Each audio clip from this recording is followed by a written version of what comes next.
ene eye Friday special. Eye da yedi aware nchire edi akaye cases no aye tatie no. Eno na ma Friday ye special because enye the normal nsem tie nko na ye di nchire eye aware nchire aka ho. Na ya start a topic here efa okunu ehun. Enne nyame ya adoma ye de beba ne wieye. Me bompa say benya mre atimi aye ne sa. I welcome all of you to this segment of the program.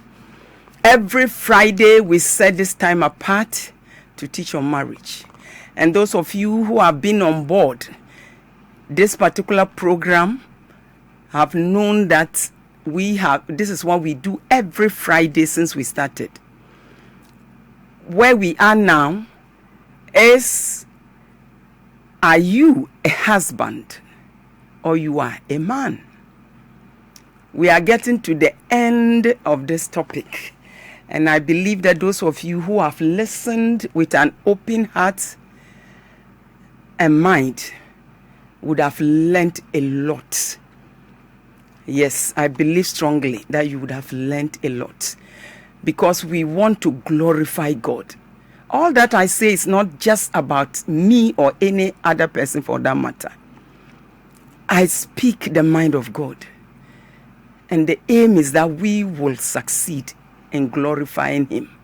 Because we are heaven-centered. That's the wisest thing to do. We don't belong here. We don't stay here. We will leave.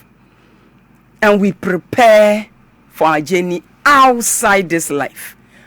We don't know whether it is today, tomorrow morning, evening, or afternoon. How? We don't know. But there's one thing we are certain, that we will definitely live one day. And we prepare for that journey. Don't be caught unawares.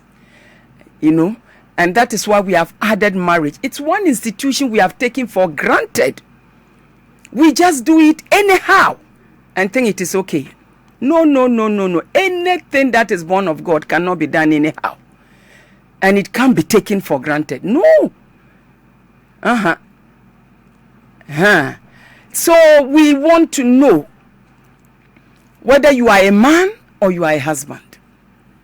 If you are a man doing what husbands do, better do it right. Because there is a God watching. And He wants to see whether you are playing according to the rules. God is so important. It's watching.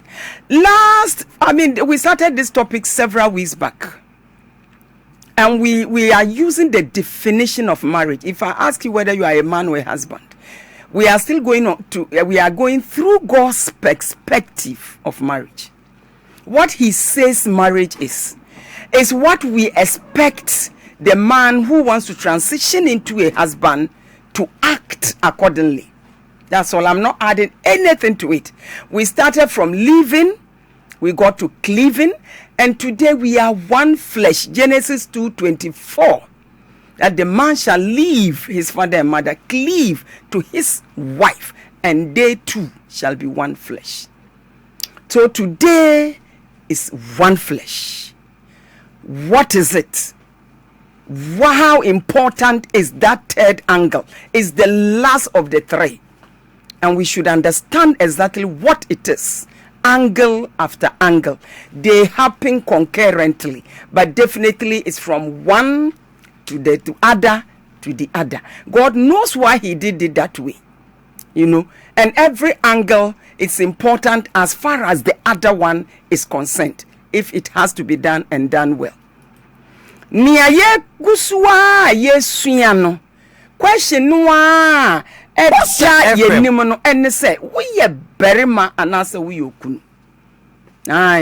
Mo amone me ehya ase no ya kasa bebre afa ho.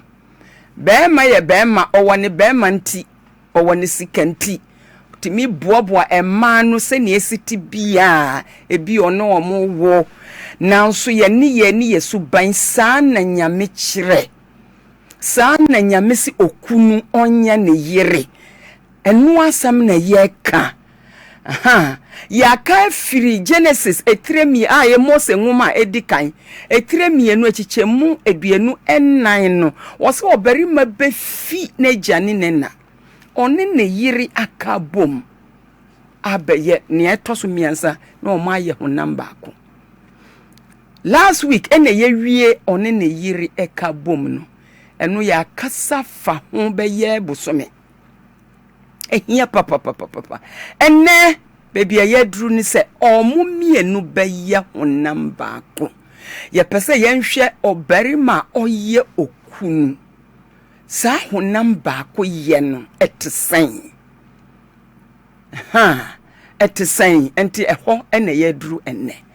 So we want to see how one flesh can define a husband according to the word of God. Now, when I'm reading from one of my books, one flesh is the state of total commitment, where the couple believes and invests into each other's life as long as the marriage lasts, irrespective of how it goes. They are open to each other and never have secrets. They share everything in common. One flesh talks about ours and not mine. One flesh in a marriage doesn't mean losing your personality in the personality of the other. Instead, it means caring for your partner as you care for yourself, learning to anticipate his or her needs, helping the other to become all that he or she can be. One flesh. The two people becoming one. This is what marriage is. You know, and those of you who followed when we got to Cleveland, that's the second angle, you heard that we spoke a lot, and that is the preparatory stage.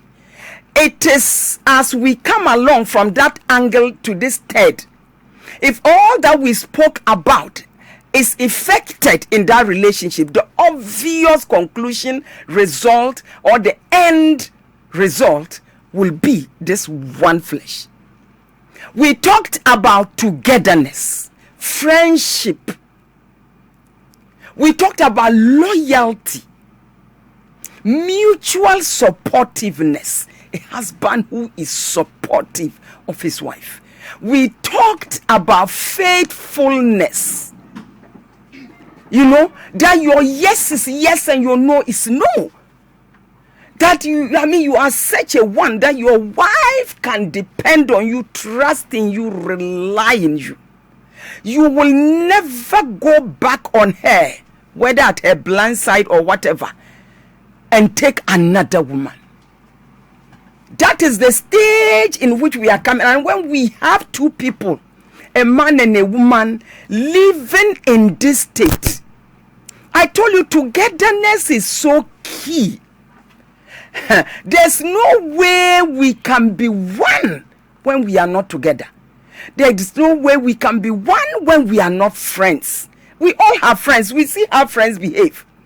They share everything. They want to be together. They have common interests. They go to places. You just call, where are you after work? We are meeting here, and then they do common things. When you marry, this woman now takes over as that friend. You know? Is it happening? Are we doing things together? Do you see her as the one you have to share your life with? So you discuss issues. You don't discount her importance. You don't think she's worthy to hear because she's not capable of giving you any ideas. Why did you marry her in the first place? Because she has that role to play in your life. You know? And so when we get it right from that point, when we are together and we are friends and we are loyal and we are faithful and we support each other mutually, as I just said, then we come to a situation of total commitment. That is where commitment is. You can't talk about commitment when you are just two strangers in one house. The only thing that defines that marriage is that some traditional something has gone on, finished, and occasionally or even often something happens on bed. That's all. Nobody knows who, because we share nothing. That's a big joke.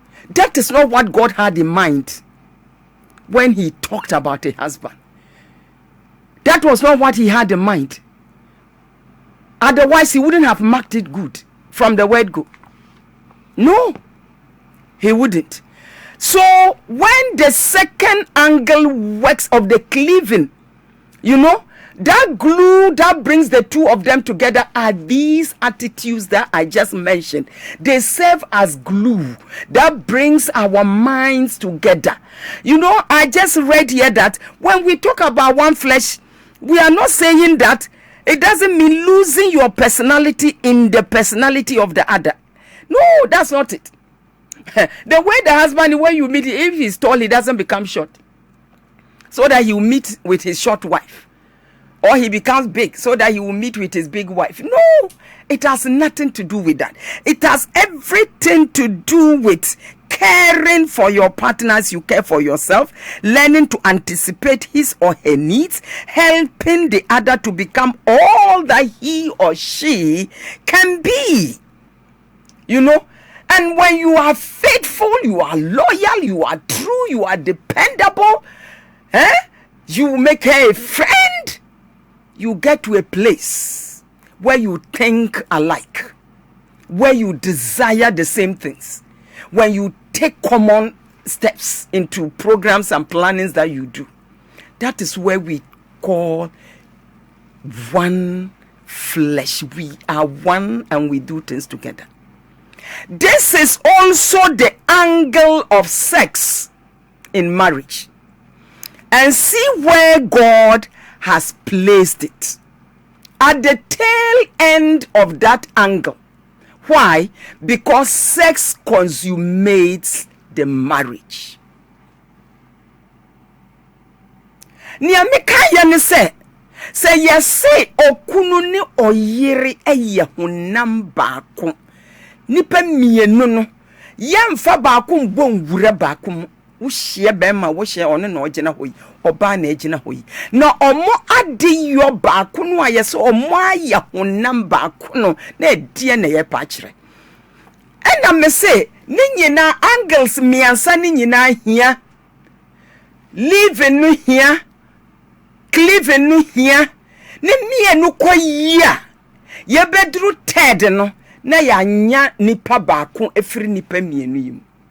No omo baako ye na enye se baako be wura baako mu omo da so tese ni omo sete ba eya adwene ni omo na montuo ni omo ade yo efa omo ankasa ni busua ni nyina ho asam na ye ka se ne yesi kan no ewo honam baako cleaving no obefi neja ni nena efie nu ehia papa because enu anko yia cleaving nso nko yie. Every one of the angles transition into the other. And if the first angle doesn't get well, it will not work with the second angle. The first angle is leaving. There are 7 things to consider in that angle. We have already done them and they are in my books. If you are so interested, buy them and read. It's so important. We want peaceful marriage.